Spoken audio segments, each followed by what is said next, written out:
board, and we're going to be talking about more physics. Hooray. The chapter number is once again going to be inaccurate. This is based upon what we have modified for the current text because it's now spread out, but we're going to be effectively going through formulas and applying them. Morgan, do you have a question or otherwise? I do not. My cat is just being her. I understand. Yeah. Remind me when I see you guys on Thursday morning to tell a story about how annoying my cat is. Jake has already heard that in XFIZ.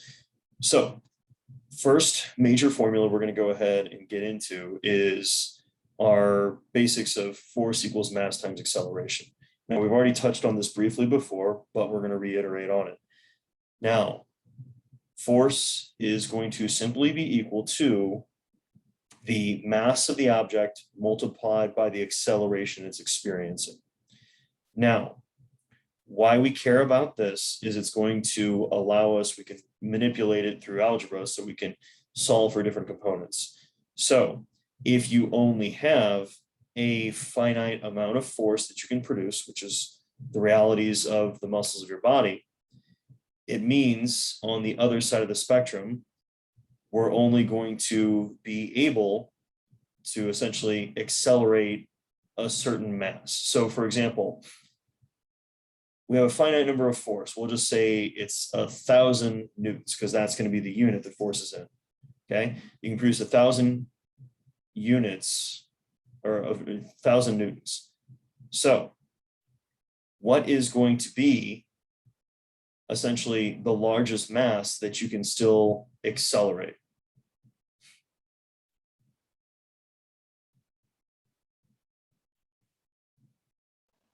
Would it be 1,000? If you were trying to have an acceleration of what, Ian?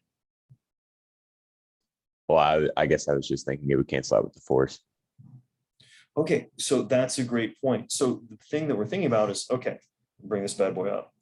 If we have our, so we got some folks that are showing up a little bit late, and that's okay.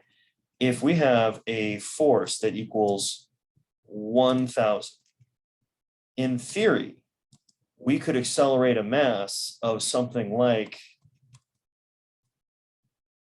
10 million newtons, but because force equals mass times acceleration, we would take that number and then divide it by the 1,000 force.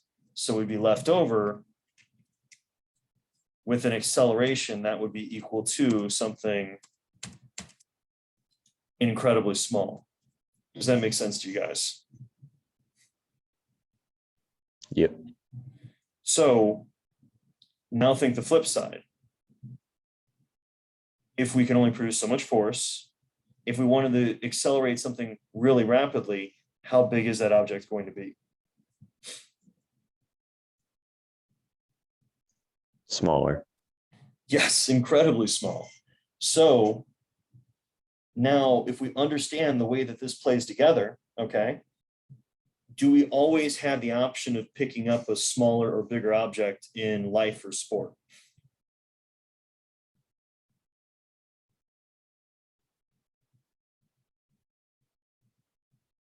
Absolutely. Ooh, Abby put in the chat, no. So it turns out you've got to pick up and move your body. Now, can we decrease your body weight for a number of people and still be healthy? Yeah, there you go. Again, great point, Abby, to a certain extent. Some people walking around the planet, they could literally lose half of their body mass and still be healthy. If anything, in certain cases, they might be far healthier for it. Other folks might only be able to lose something less than 10% of their body mass and be risking a lot of negative health outcomes. So that's one way that we can make an athlete faster, okay, is we decrease the mass. Now, if we can't change the mass, but we want to increase their acceleration, what do we need to enhance with that athlete?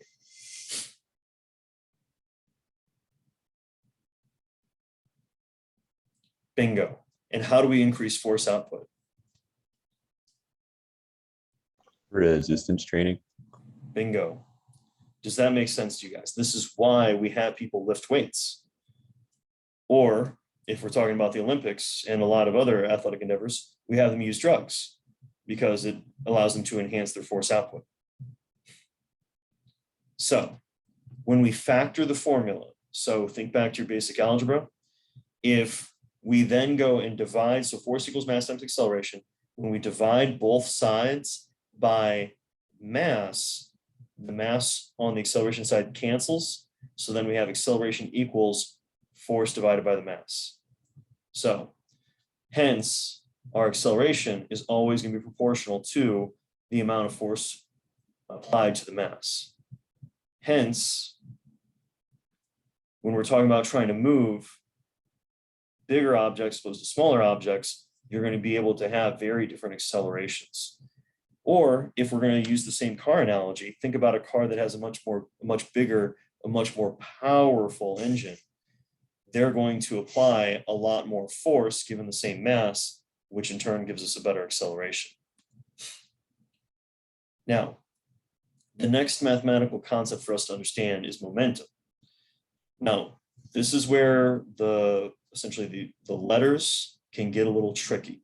Momentum is a capital M equals lowercase m mass times velocity. And this is the quantity that we have of that motion.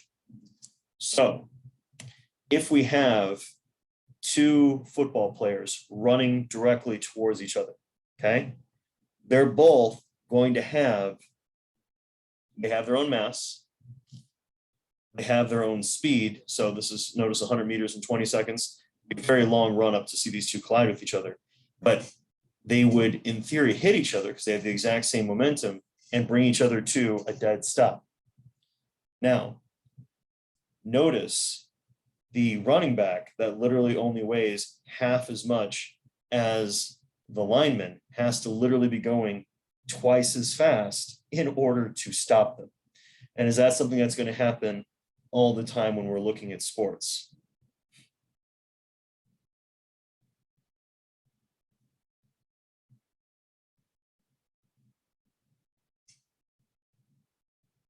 Indeed.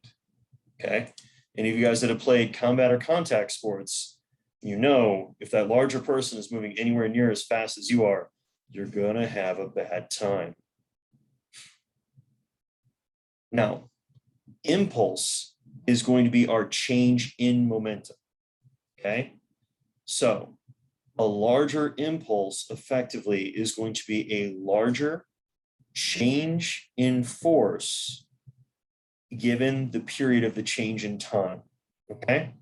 So for example, when we change our momentum, if we go from, say, running at full speed to we're at a dead stop, that impulse is going to be the exact same. What's going to be the key difference between the dead stop is you slowing yourself down and you running into a wall?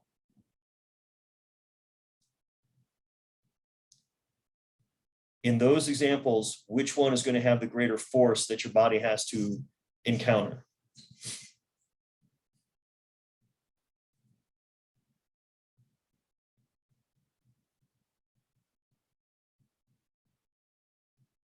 Indeed. Which one is going to have the larger time component? Leading up to hitting the wall. Well, it's going to be the slowing down one. It's going Yeah, to, that's what I meant. Sorry. yeah, no, it's okay. It's okay. I appreciate you guys contributing because otherwise I feel like I'm talking to myself. And turns out, I don't know about you guys, I don't spend a lot of my day talking to myself. So you're all good. Now, let's say, for example, you guys were going to, let's say, yeah, oh, well, okay. If you had to land on a surface, okay, and you could pick the surface that you're landing on, and you had to say jump from, you know, something where, you know, we'll say like 10 feet off the ground. So it's like, if it's gonna sting, okay? What type of surface would you want to land on that would give you the biggest impulse or give you the longer time component So you'd have the smaller force component when it comes to that impulse.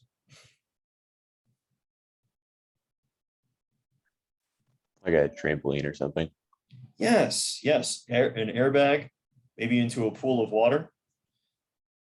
And whereas when it comes to having to absorb that force very rapidly, you wouldn't want, or if you wanted to do it rapidly, it'd be like concrete, and that's obviously not going to be that good for you.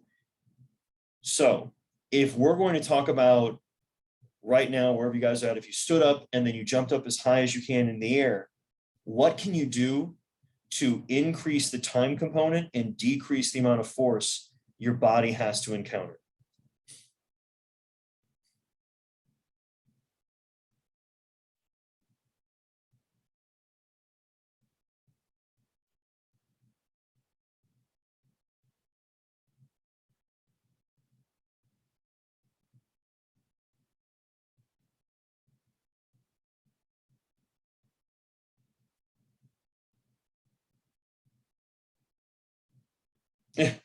Yep. I guess you could go ahead and jump with a parachute, but Abby, I think you have a really high expectation of how high you can jump. Sarah, you're right. You could land on a softer surface. We've already done that. What can you do tactically to make it so you encounter less force on that landing?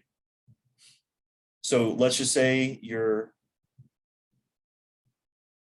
yes, both Madeline and Abby, bending your knees, bending your hips, absorbing the landing by allowing yourself to squat down as you go, as opposed to just landing with your legs, your knees locked, your hips locked, and just taking all the concussion of that force. So notice the impulse is going to be the same. You're going to hit the ground and have to absorb the same impulse. The key difference is how long, how much time can we space that out with, which is going to make it that much easier on your tissues. Does that make sense of why we care about impulse, guys?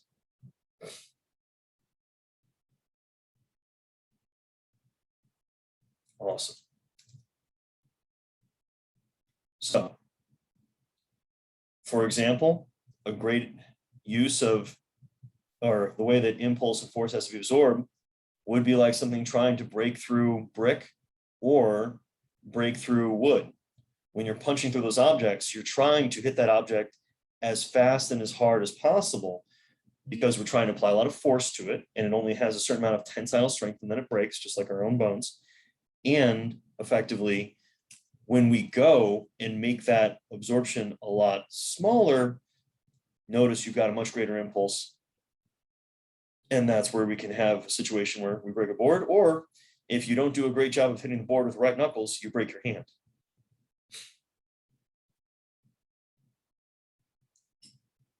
So we're also going to use this in sports when we're trying to throw objects, in that the longer the lever we give ourselves to have more time to develop force, the greater force we're going to apply to the object. Remember, force equals mass times acceleration. The object has a fixed mass. In turn, we're going to have a greater acceleration that we're going to be putting upon it. So, like overstriding to then kick off and then essentially jump as high as you can for the high jump. And then same type of situation of really extending the body backwards to give it a greater amount of period of time to throw. It makes sense. If I told you guys to throw a baseball and you weren't allowed to pull your arm back, you had to just kind of shot put it forward, you wouldn't be able to ever create the same amount of acceleration if I allow you to reach back behind your head and throw all the way through.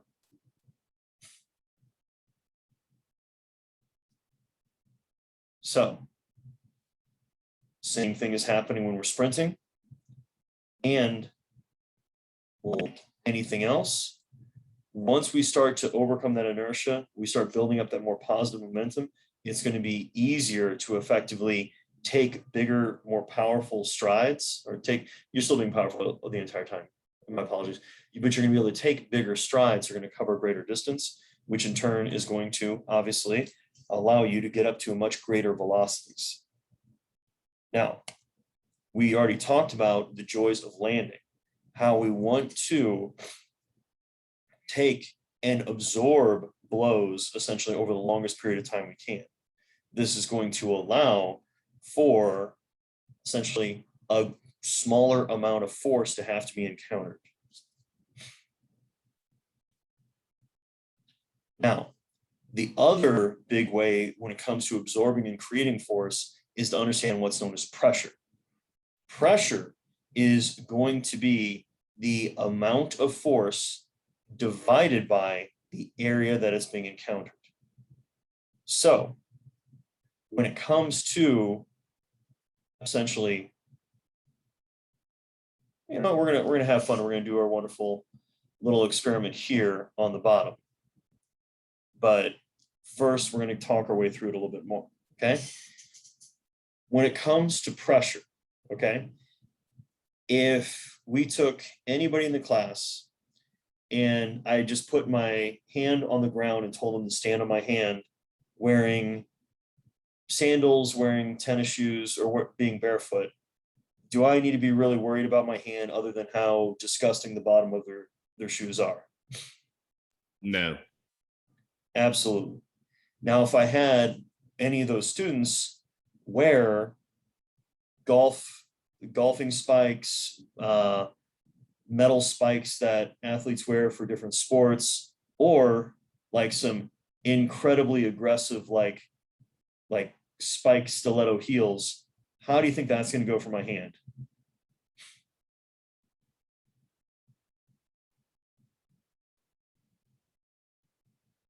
Yes, Abby, not well. Depending on the size of the person, quite possibly, obviously, those spikes are going into my hand. And if they're long enough, potentially even through my hand. What's the key thing that's changed between the tennis shoes example and then wearing like your guys' track spikes for track and field? What's the key difference?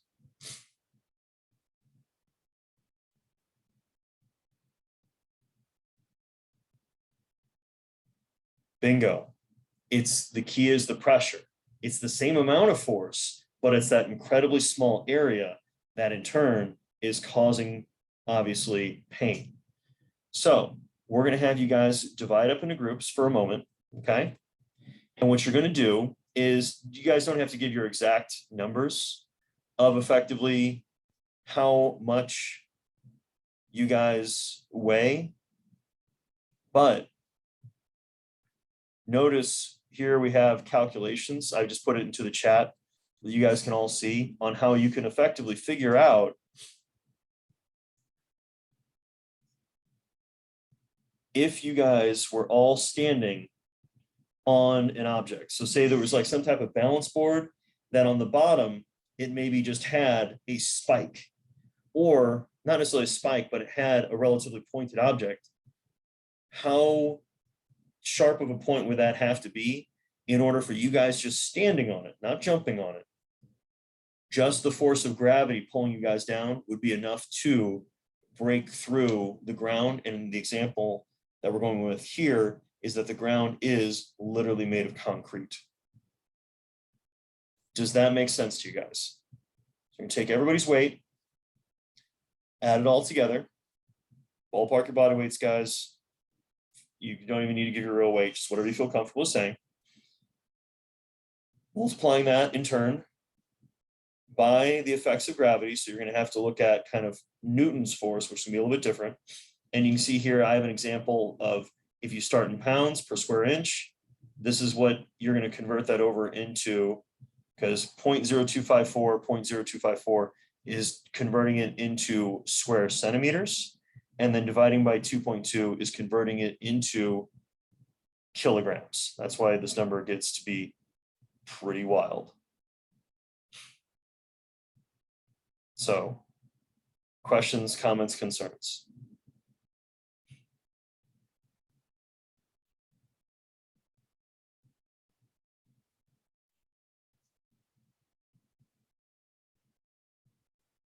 All right, so hit resume recording.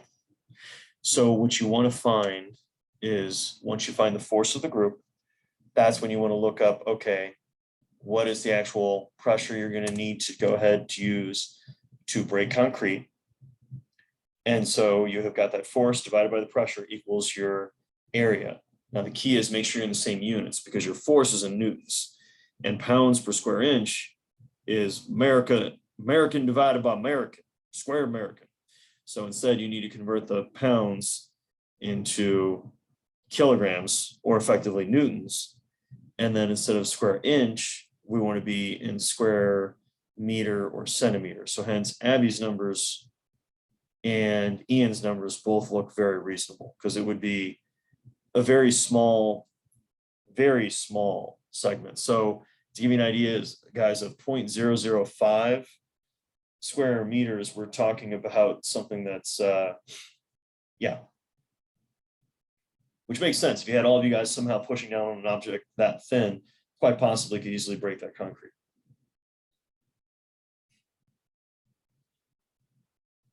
Does that make sense to you guys?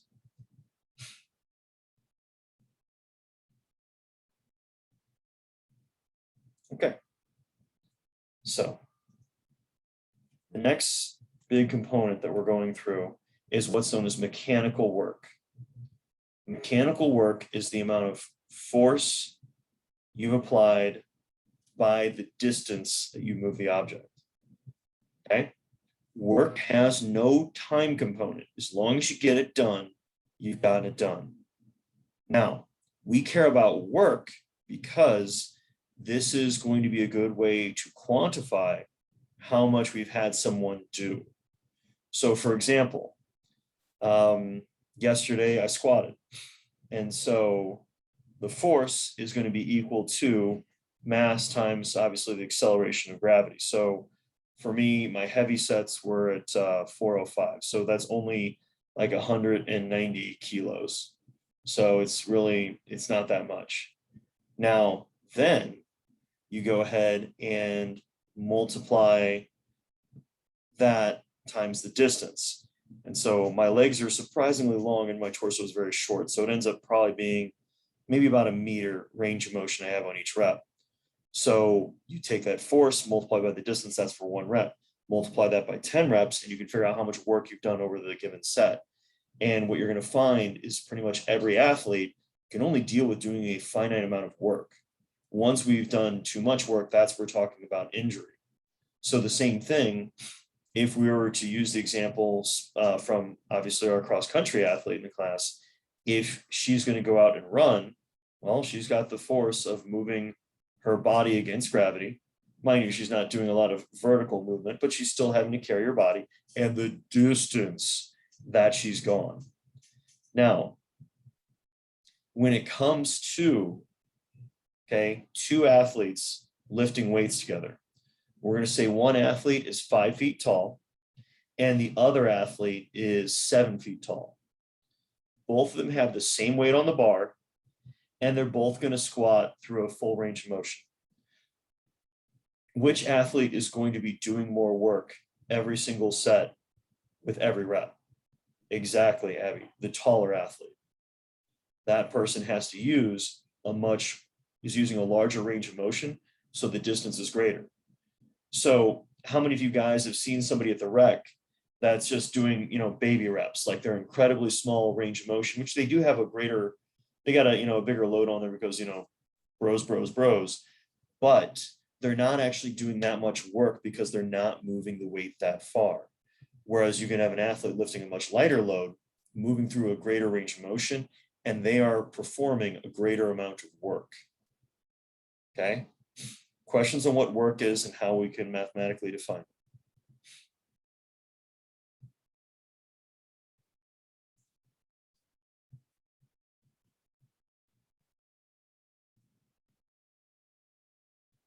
Okay. Work is going to be in a unit known as joules. Okay. So force, which is in newtons, multiplied by the distance, which is in meters, gives you Newton meters, also known as a joule.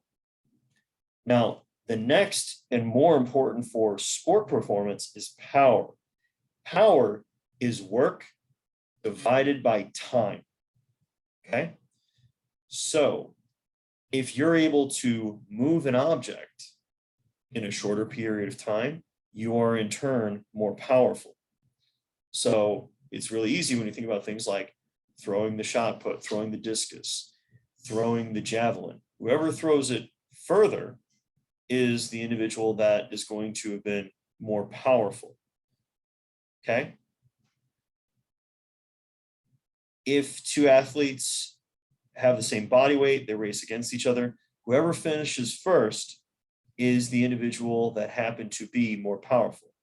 Now, if they weigh different body weights, whoever finishes first, irregardless if it's the bigger or the smaller athlete, it's the person that had the highest average power output relative to their body weight.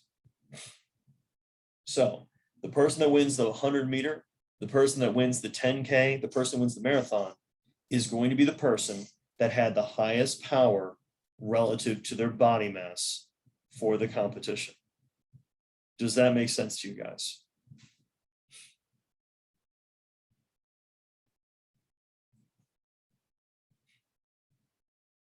Awesome.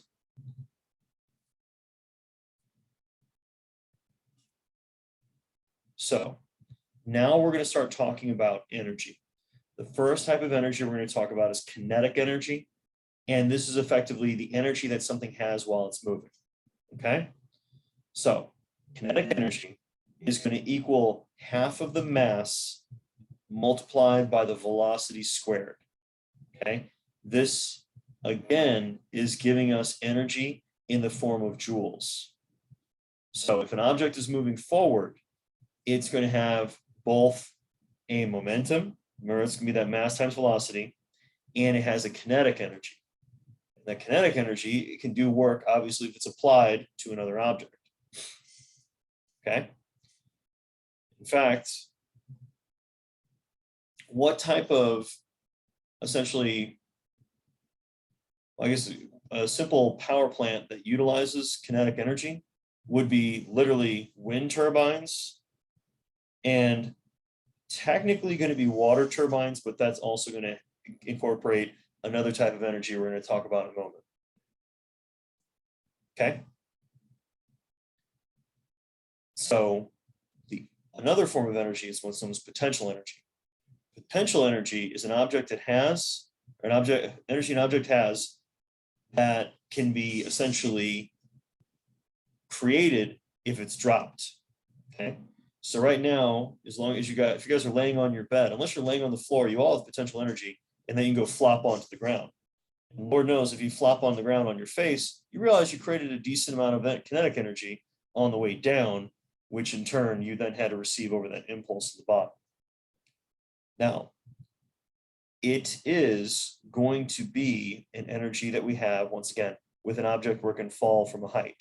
So if you guys are going to be standing on the ground and you try to jump up as high as you can off the ground, as you jump off the ground, you have created kinetic energy. As you get to the top of your jump, you have lost all of your kinetic energy, and now you have potential energy. Then as you come back down, right before you hit the ground, you've got the highest kinetic energy again, as you once again lost that potential energy. Does that make sense of how we're converting from one to the other with movement?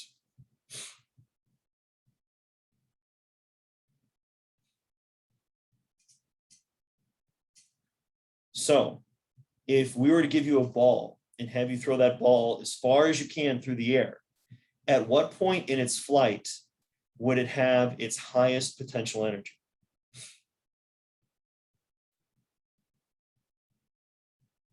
At the apex. Yes, the apex of the flight, so the highest point in the air. At what point is it going to have the highest kinetic energy?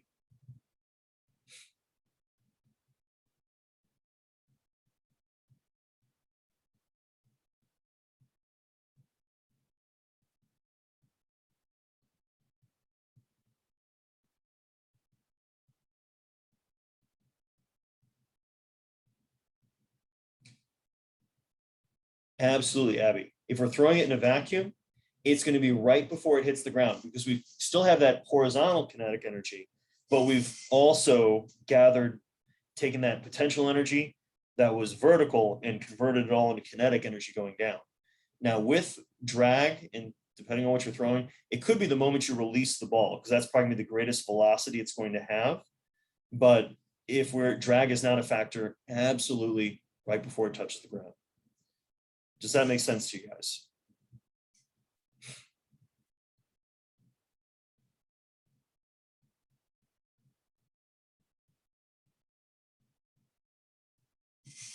Great. So here we have an example where you can see the math worked out for both the kinetic energy and the velocity of athletes colliding. So we can see different size bodies will have different amounts of kinetic energy and different amounts of momentum, both of which are incredibly important when it comes to collisions, motion in general.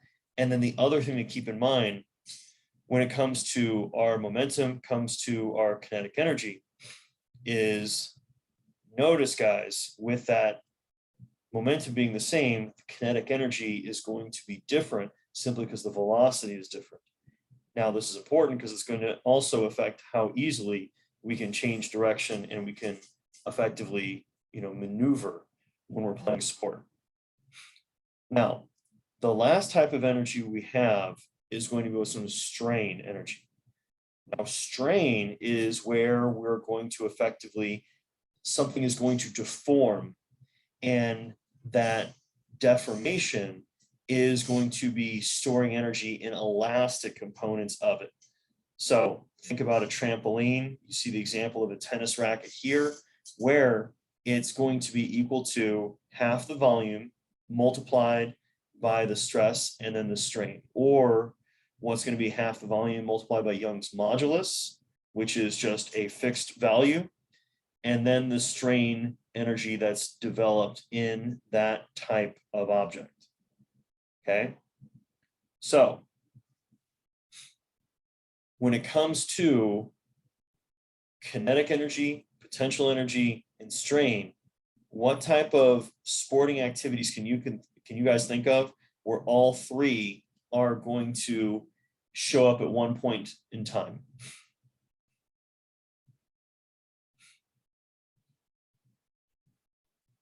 Tennis. I'm sorry, Ian, can you say that again? Tennis. Yes, tennis, absolutely. You've got the kinetic Baseball. energy of swinging the racket. You've got the potential energy that you're going to have from how far off the ground it is, and you have the strain on the racket strings. And sorry, Nate, go ahead. What would you come up with? Baseball. Good. Where would you say in baseball? The ball off of the bat is strain energy. Good, good. Because if you see some of the high speed pictures, you can actually see the slight deformation, not just in the bat, but what else is going to deform a little bit? The ball. Exactly, exactly. Good, good.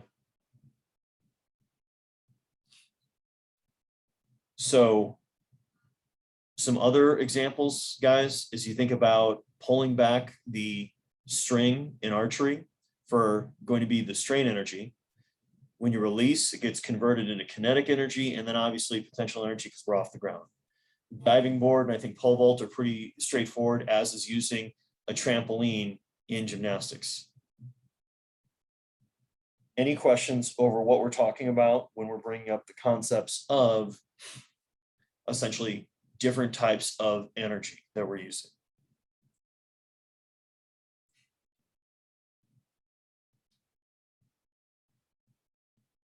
Would strain energy count for tendons as well? Great job, James. Absolutely.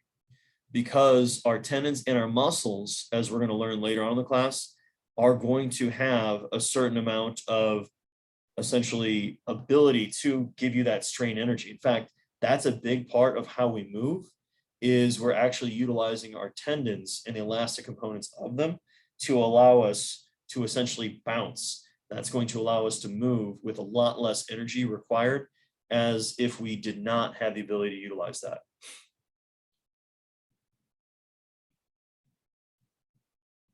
We then have what's known as rebound.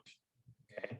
Or another way you can think about it is going to be when two objects bounce off each other, how far it's going to bounce back. So coefficient of restitution is how much velocity you get back after the object comes in contact with the other. So we want to have, well, it's not so much we want to have, different objects naturally going to have different amounts. So when we're looking at something like bouncing a ball, so we're doing something like playing basketball. When you drop that basketball, it bounces up to probably a little bit over 50% of its initial height. Now, if you did something with, say, like a rubber ball, like a super ball that you give little kids, it might have nearly a perfect close to 1-to-1. So you drop it and it bounces right back up to where it was at before. Doesn't happen thanks to the joys of physics. However, it can be relatively close as far as how high you're going to be able to get. Now, you then have objects like clay. When they drop, they just hit and stick. They don't bounce. Okay. So everything tends to be along that, well, it is that continuum, somewhere between 0 and 1. And understanding the amount of rebound then is going to be important in just the way sports are and things that you're already intuitively doing. So when you're playing something like baseball, playing basketball, you're predicting how high that ball is going to bounce. So if you're essentially doing a bounce pass, you're fielding a ground ball, that you're going to be able to see and figure out, okay, how high off the ground is this ball probably going to come whenever it go ahead and hits again. Now, this is not including the effects of the shape of the object. So hence, whenever an object like a football hits the ground, it's going to bounce off in more of a wild direction just due to the oblong nature of the object.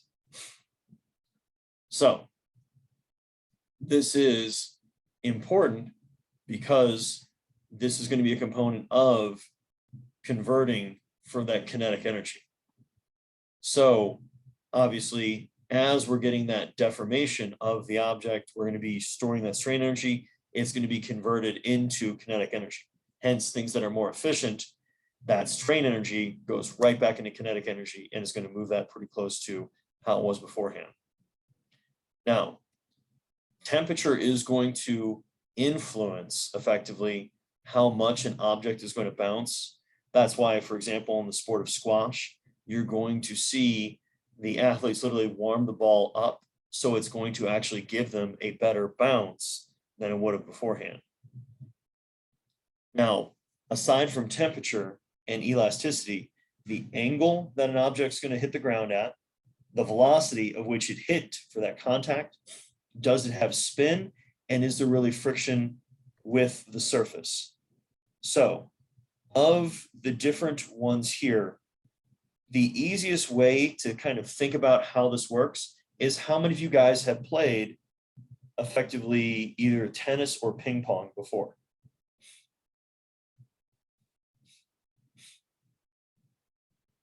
I've played ping pong. So what happens when someone puts a lot of spin on the ball and it bounces on your side? Just goes crazy. Like it'll travel across the table. Yeah, it could backspin, come literally stop going towards you. It can take a hard left, a hard right.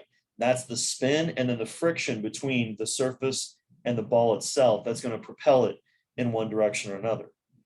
Now, obviously, the velocity, the faster that ball is going in the first place, the spin isn't going to potentially influence it to slow down that much, but if they put a top spin, cause it to take off even faster. So, and the same thing if you guys have played tennis on different surfaces, like on a hard surface, on a clay court, all of those are going to influence how that ball is going to bounce and then come back to you. So it is something that's built into sports. And when we're thinking about our own bodies moving through space, what object or what surface can you guys run on that gives you a lot less rebound? So you get a lot less return of your own kinetic energy.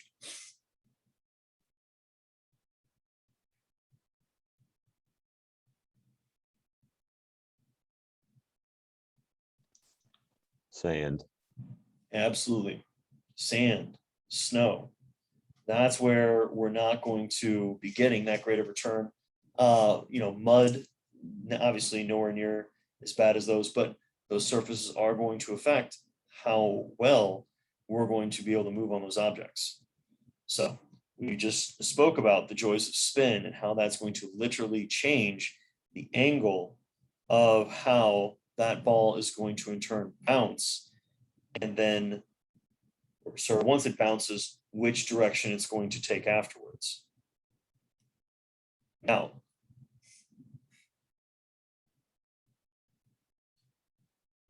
good question, Abby. So when it comes to does greater angle make greater or less rebound? So when you're really trying to go, the more steeper the angle, typically the better it's going to bounce straight up. If we think about being in more of an acute angle, we are going to potentially have a longer reaction with the ground, which can be both good and bad, depending on how bouncy our object happens to be on the surface. And then notice, guys, velocity is going to be a big component. So how many of you guys have skipped rocks on water before?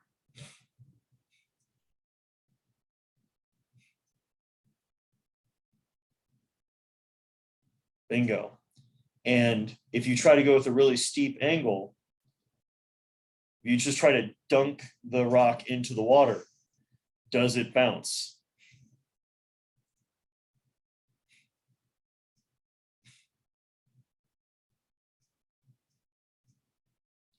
So how do you have to throw the rock along the water?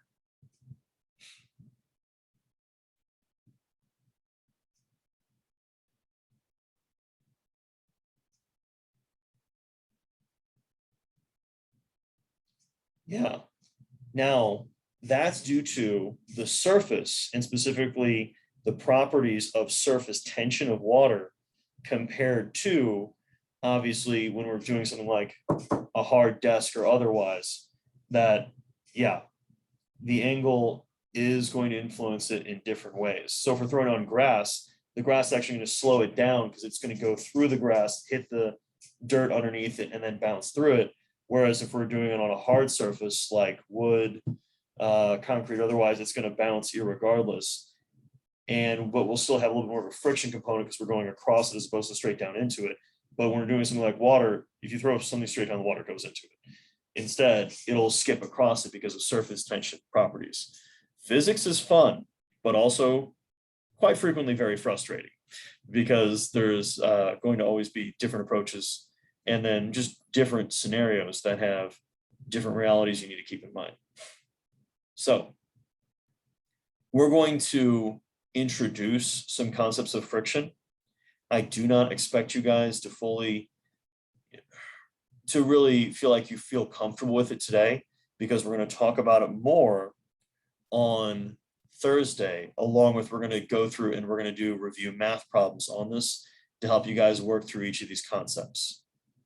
Okay, so the first thing to understand when it comes to friction is going to be that the amount of force we need to overcome, so the friction between the surfaces, is going to always be equal to the coefficient of friction multiplied by the normal perpendicular force. So really what we're talking about, we just need to know the amount of force that's pushing the two surfaces together, and then effectively the way those two surfaces interact with one another. So yeah, he's a smarter guy than I am. Okay, so forgive me, Jacob, for I am using your stuff. We have a book and a marker on top of it. Right now, the normal perpendicular force is always going to be pulling it straight into the book. Okay. There's a coefficient of friction between the marker and the book itself. As I take and tilt the book, notice the marker starts to slide. And as I tilt more, it's going to go faster and faster until it slides off.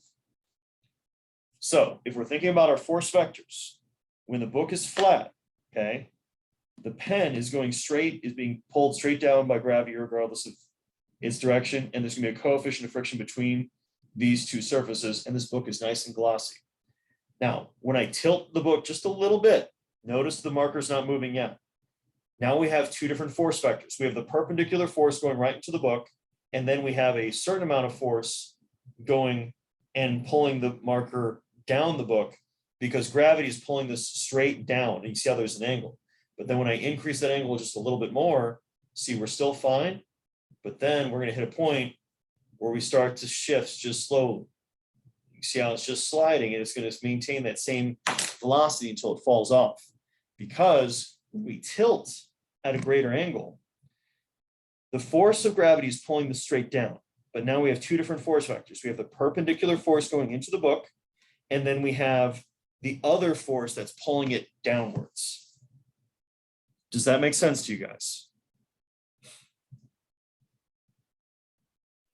Yes. Okay. When we're talking about, say, the normal force, we have the example of a child on a sled. Or sorry, we have a sled, then we have the child on the sled, and we have the child and the dog on the sled. The amount of force of the skis of the sled that is then being resisted by the ground, you can see how that increases by the resistance R increasing as the weight increases. Now, when we're moving objects, we're going to always have that coefficient of friction between the object itself and then the surface it happens to be on. When we try and move objects, so for the example of pushing a desk down and away from you, you are in turn actually making it harder to push the object because you are increasing the normal perpendicular force while the friction stays the same. Whereas if you're going to try and grab and pull the object towards you, you're actually making the object lighter. So you're decreasing the normal perpendicular force that you have to overcome in order to move it. So while you guys are at home, literally try it. Grab a desk, pull it towards you, push it away from you, pull a chair towards you, and then push it away, and try to feel like which one feels a little bit more difficult. And really try to think about picking the chair up and sliding it towards you, and then really think of pushing it down hard and then sliding it away. You're literally influencing that perpendicular force, which remember is always going to be directly between the two surfaces. Now, with our different types of friction, okay, we have our static friction, which is going to be what is resisting things from moving in the first place. We then have our sliding kinetic friction, sometimes known as dynamic friction. This is going to be the friction once objects start moving. And then finally, we have the rolling friction. So that's just the resistance for an object to roll around on a surface. Now, static friction is always going to be higher than kinetic friction. Once we get an object moving, it's going to feel a little bit easier. This is something that you guys have maybe learned about the hard way whenever you were doing some like moving furniture or otherwise. Yes, sir. Sorry, TV's got coming in early in the morning. You're all good. You're all good, sir. No worries. Thank you. So you're going to have to overcome when you're trying to move like a heavy object, you can get it moving and easily move it further than you meant to, because once you overcome static friction, you then are now into dynamic friction, which is naturally lower, which is why once you get an object moving, and thank you, sir, it's always going to be easier to keep it in motion. Specifically, we're talking about friction between surfaces. Are all these things making sense to you guys?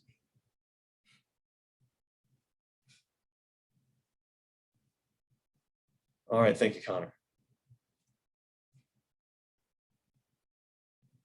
So we have a block. Notice the block has no horizontal force working against it, so nothing trying to move it laterally. And then we don't have to worry about the frictional forces being overcome, and there's no motion. Now, when we start to apply this lateral force, because we've got this downward force and this upward force, we're going to have a small amount of friction. So the force of friction at this point is greater than the friction of the box pushing back against it, until we get to notice that larger force, and we're starting to get to the point where we're overcoming static friction. And as soon as we overcome static friction, boom, we are now converting ourselves into dynamic friction. So notice you can see how it's a smaller force working against it. We still have the perpendicular force, the coefficient of friction combined it together, but now we're definitely going to be having that object moving. So this is the basics of pushing sleds, which are a lot of fun. Yeah, actually have fun. If you guys ever want to push or pull sleds with me, let me know. It's a good time. It's a lot of cardio. So when it comes to our friction versus applied force, we are going to see this type of relationship. So this is the total amount of force we're applying, and this is going to be that friction. So you can see how it's going up and up and up and up until we overcome that static friction component. At that point, now because we've got this higher force, we're converting over into dynamic. So the friction force actually goes down and maintains because we're in dynamic. Is this making sense to you guys?